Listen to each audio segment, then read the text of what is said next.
What's going on, everyone? Welcome back to the show. So today we're going to take a look at the governor's race in California. I'm going to be following this race very closely because right now the two top vote getters are Republicans. And what that can mean is a Republican can be the next California governor. So we're going to talk a little bit about this. And we all heard the latest news about Swalwell. He did drop out of the race because of alleged misconduct. And so now that changes things. And so we're going to take a look at which Democrats could benefit from this. So that's what we're going to focus on in this video. But first off, if you guys can do me a favor, please like the video. And if you're watching this video and you want to see more content like this, please consider subscribing to the channel. Okay, so let's just get right over. We're going to take a look at 270 to win. And the reason that I like looking at 270 to win is they have an average here. And not all the polling average websites are covering this race closely, and 270 to win happens to be one that is, and so that's why I want to take a look at them. Now there's a total of 7 Democrats that are running. I don't have all of them on this list.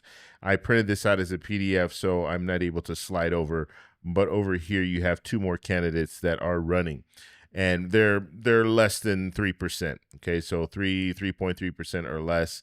So we're looking at the top line here. Now the top line, this is the last 4 polls. They averaged the last 4 polls. And so what we're looking at right now is Hilton, who's a Republican. He's currently at 17%. And then we have Bianco.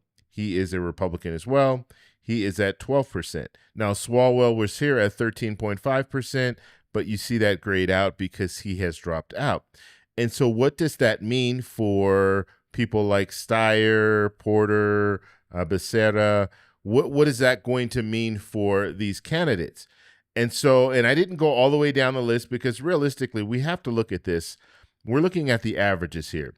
So if we were to see, and let's just run this scenario, if we were to see this play out the way that the latest pollsters are showing here, if we saw Hilton at 17%, Bianco at 12%, and then all the other candidates get lower than that, then you have the 2 top vote getters. They're both Republicans. That means they would run against each other in the general, and one of these Republicans, would be the next governor of California. And so the only way for Democrats to avoid this is they're going to have a candidate that gets into that second place or gets maybe into the first place. But since you have 7 Democratic candidates running, it's spreading out the votes between all of those 7 candidates.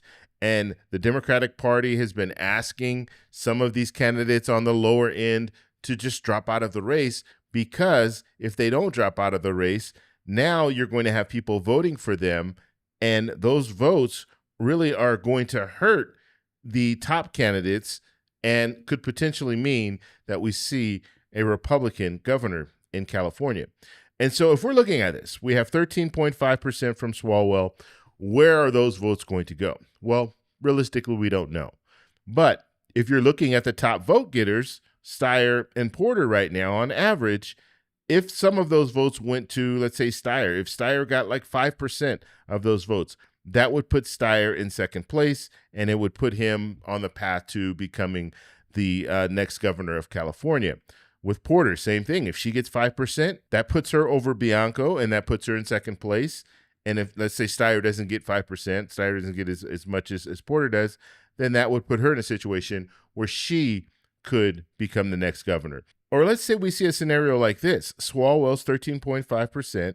Let's say that is split in half, basically. Let's say 6.5% goes to Steyer, 6.5% goes to Porter, and that would boost their numbers. And we'd look at Steyer over that 17%, and then we would look at Porter at just under that 17%. But she would still be able to challenge Hilton, and we could potentially see 2 Democrats running against each other in the general. So the 2 Democrats would be the top vote getters. We could potentially see something like that. Now, we wouldn't even be talking about this. It wouldn't even be as close as it is right now if we didn't have some of these other candidates that are in the race. You have Mahan at 3.5%. You have Villaraigosa at 3.3%. And then you have 2 other candidates that are at that 3% or less. And so if we did see one of these candidates, let's say Mahan drops out or Villaraigosa drops out, then these votes could also go to a Porter, a Steyer, or even a Becerra. So there's possibilities here, but we're going to have to see some of these candidates that realistically right now don't have a shot, drop out of the race. Now, even if they drop out of the race at this point, their name is still going to be on the ballot. So they are still going to receive some votes. But if they say that they're dropping out, most people will know that they've dropped out, and they're not going to vote for a candidate who's dropped out.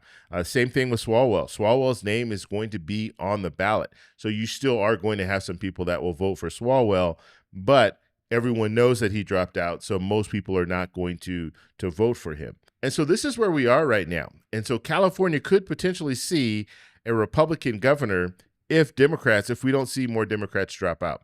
And so we'll have to see where that goes. Now, some experts are saying that even if we see a Republican governor, what would probably happen is we're going to see a recall election soon after the governor takes office. And then they would recall the Republican governor, and then we would have a Democrat replace him. So that's a possibility as well. But it's just, I mean, it just goes to show you, if we look back at this map, it just goes to show you do have some Democrats that are just, they want that governorship so bad that even though they have no shot of winning, they're still there.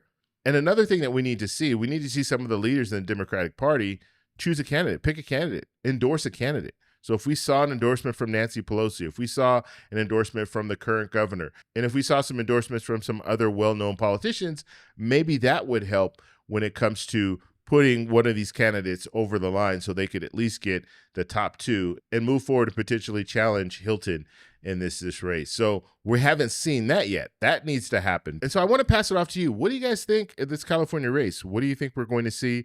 Let me know in the comments below. And so this is constantly changing. We see Swalwell get out. So now we're going to be looking to some of the latest polls after Swalwell got out to see where some of these votes are going to go. So we'll just have to stay tuned for that. But I want to know what you guys think. So let me know in the comments below. If you like this video, please give me a thumbs up. Please subscribe for more. And remember, stay informed, stay engaged, and I'll talk to you in the next one. Bye. So that's all we have for this video. Make sure if you guys want to send me an email, you can do that, david@thetecshow.com. Like the video, subscribe for more, and check out these videos over here for some more great content. Talk to you later. Bye.